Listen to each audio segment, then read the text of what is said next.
মোহন বিশ্বাসের শুরু। বন্দে পুরুষোত্তম। আজ আমি আপনাদের সামনে এমন এক গুরুভক্তের কথা বলবো, যিনি সত্যি জিরো থেকে হিরো হয়েছেন। তার নাম ডাক্তার রেবতী মোহন বিশ্বাস। আমরা সবাই জানি, সদ্গুরুর কৃপায় অসম্ভবও সম্ভব হয়ে যায়। এই কথাটি ভারতীয় দর্শনে বহুবার বলা হয়েছে। রেবতী মোহন বিশ্বাস তখন একটি ঘরে থাকতেন, যার একেবারে পাশে ছিল রামকৃষ্ণ পরমহংসের মঠ, অর্থাৎ রামকৃষ্ণ মিশন। সেখানে বহু সন্ন্যাসী ও সাধু এসে যেতেন, মাঝে মাঝে স্কুলে গিয়ে বক্তৃতাও দিতেন। একদিন এক সন্ন্যাসী তার রুমে এসে দেখলেন, আলমারিতে স্বামী বিবেকানন্দের বই ধূপ অগরবাতি সহ সাজানো আছে। সন্ন্যাসী কিছু না বলে চলে গেলেন। কিন্তু সেদিন তার স্কুলে বক্তৃতা ছিল। বক্তৃতা চলছিল। সন্ন্যাসী বললেন, যদি কেউ কোনো আদর্শ মানে আর কেবল তার ছবি রেখে ধূপ অগরবাতি দেয়, তবে তা প্রকৃত শ্রদ্ধা নয়। যেমন ধরো, আমরা স্বামী বিবেকানন্দকে মানি, কিন্তু তিনি তো কেবল পূজার যোগ্য নন, তিনি গুরুর আদেশ পালনকারী এক জীবন্ত উদাহরণ। তার আসল শ্রদ্ধা হল গুরুর কথায় নিঃস্বার্থভাবে চলা। তাই আগে গুরুকে গ্রহণ করো, তারপর তার আদর্শকে পূর্ণ করো। এই কথাগুলো রেবতী মোহন বিশ্বাসের মনে গভীর দাগ কাটল।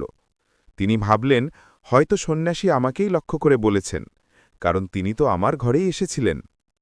তখনই তার মনে জাগল এক চিন্তা, যদি স্বামী বিবেকানন্দকে গুরু রামকৃষ্ণ পরমহংস পেয়েছিলেন, তবে আমাকেও তো এমন এক গুরু খুঁজে নিতে হবে। এরপর তিনি খোঁজ পেলেন যে পুরুষোত্তম নামে এক মহাপুরুষ আছেন, যিনি রামকৃষ্ণ পরমহংসেরই অবতার রূপে পূজিত এবং আছেন দেওঘরে। তিনি তখনই রওনা হলেন দেওঘর, ঠাকুর শ্রী শ্রী অনুকূলচন্দ্রের শরণ নিতে। ঠাকুরের শরণে গিয়ে তিনি দীক্ষা গ্রহণ করলেন।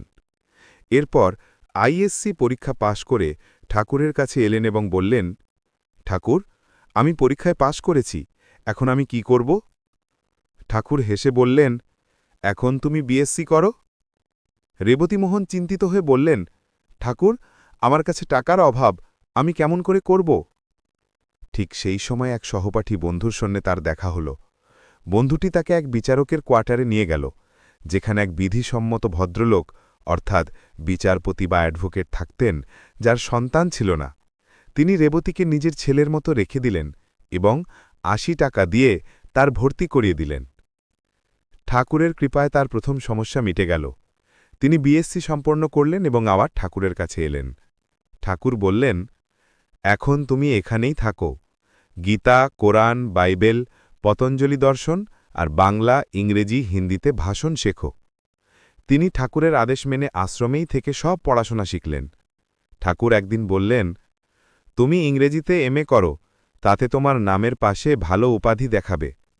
রেবতী মোহন অবাক হয়ে বললেন, ঠাকুর, আমি তো ইংরেজি জানিই না, আমি বিজ্ঞান পড়েছি। কিন্তু ঠাকুর বললেন, চেষ্টা করো, আমি তোমার সঙ্গে আছি। তার মনে তখন পুরনো এক ভবিষ্যৎবাণী ভেসে উঠল। এক জ্যোতিষী একদিন বলেছিলেন, তুমি একদিন বিদেশে যাবে, মালিকের দেশে, এবং মালিকের ভাষায় শিক্ষা নেবে। তিনি হাসেননি, ভাবলেন হয়তো ঠাকুরের আশীর্বাদেই সেটি সত্যি হবে।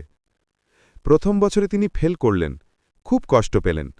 ঠাকুর বললেন, চিন্তা করো না, তুমি কেবল আমার পাশে বসে শোনো, আমি যা বলি তা মনে রেখো। ৪ মাস পর আবার পরীক্ষা এলো। তিনি ঠাকুরকে বললেন, ঠাকুর, যদি আপনি প্রশ্নপত্র তৈরি করেন তবে আমি পাশ করব। ঠাকুর হেসে বললেন, তুমি পাগল, কিন্তু ঠিক আছে, চেষ্টা করো।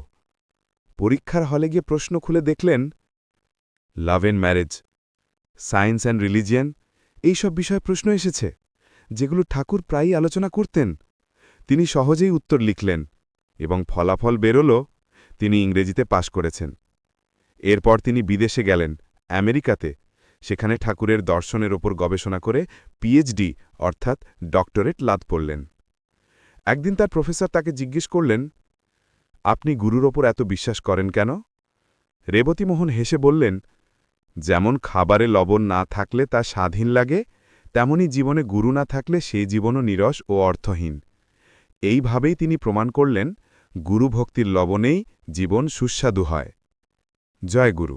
আমার এই সামান্য প্রয়াস যদি আপনাদের একটুও ভালো লেগে থাকে তাহলে অনুগ্রহ করে আমার চ্যানেলটি সাবস্ক্রাইব করুন। একটি লাইক ও কমেন্ট করতে ভুলবেন না। আপনাদের ভালোবাসাই আমার অনুপ্রেরণা।